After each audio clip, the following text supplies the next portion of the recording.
Hey guys, so we're going to look at two more documents today and try and figure out all of the causes of the Dust Bowl. So you're going to add these two causes they're going to talk about in these two first-hand accounts to your hypothesis and make your hypothesis even better than it was before. So our first one we're going to look at is the government report.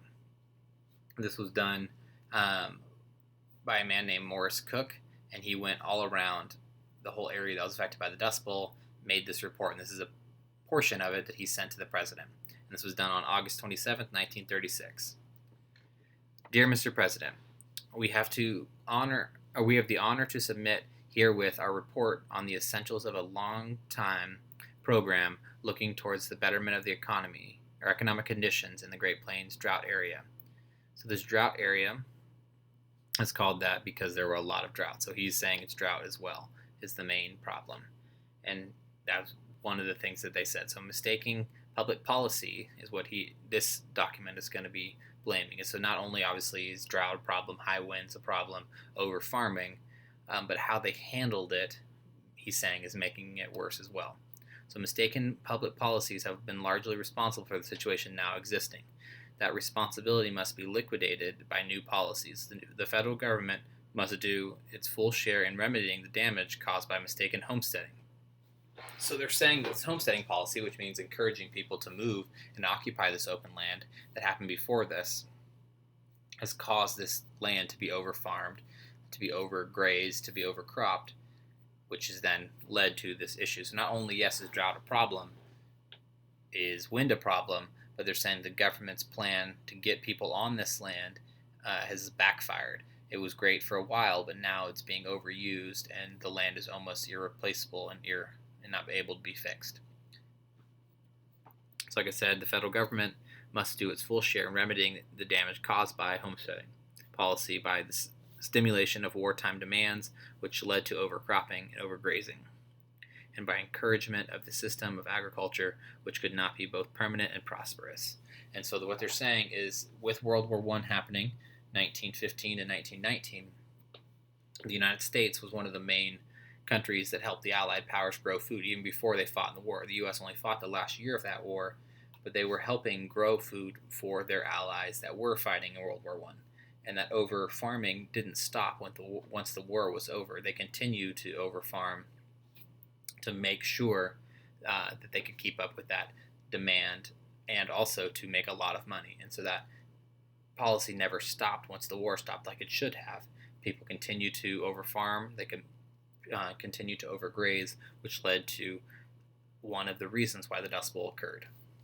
Our next one was done by a professor in his book that was titled Dust Bowl, the Southern Plain in the 1930s, published in 1979.